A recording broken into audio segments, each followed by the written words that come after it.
I'm Nick Vonortas. I'm the director of the Center for International Science and Technology Policy, the unit of the Elliott School of International Affairs that is co-organizing this event together with the University of Ottawa, and my colleague that you will see, Professor Linton, is here from Canada. He will address you in a few moments. My job is very short, very simple here. I want to thank our guests, our speaker, John Holdren, the Vice-président of the University, the Vice-président for Research, Leo Chalupa, Bill Bonvillian from MIT, and all the other guests in the room. Just to say a couple of words and call Leo to open up the event. This is an event that has run for several years now. Some of you have seen it actually here and in Ottawa because it alternates. 1 year is in Washington, the next year is in Ottawa, so next year it will be there. It happens once a year about this time of the year, and until now we've had a very positive response. If you remember 2 years ago, the presentation was given by the predecessor of John, another John Marburger, who talked about science or science policy. The way we will happen today is as follows. We will have a few short introductions following with Leo Chalupa, the Vice President for Research for GW. Then Jonathan Linton will come up to address you from the University of Ottawa. Bill Bonvillian has graciously accepted to say a few private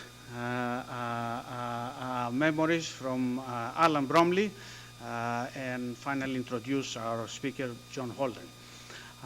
So Leo Chalupa is the Vice President for Research of this university.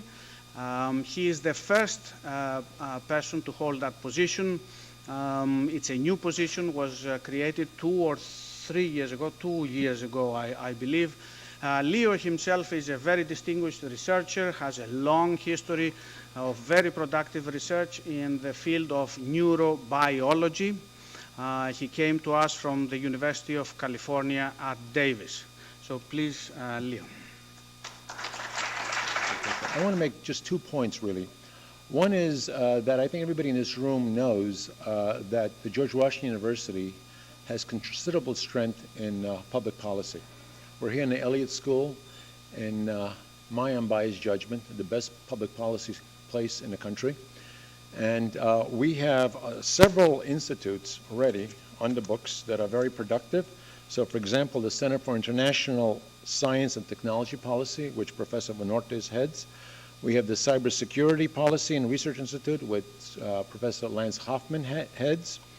And we have the Space Policy Institute, headed by Scott Pace. And now on the books, we have a new initiative in science policy, where a group of about 15 faculty have worked for a number of weeks and provided a proposal for how we can achieve preeminence in the general field of science policy.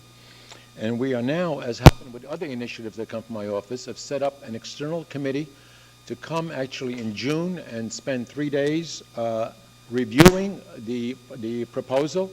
And I'm happy to announce that just before I started speaking, William Bonvillian agreed to chair this committee. So we're going to get a sterling group reviewing this, and I would hope that depending on how the external review goes, the next year we'll be searching for a director of the new Institute for Science Policy, in which I am determined that the university will put in sufficient funds so we can achieve preeminence in that field. So that's the first point I wanted to make.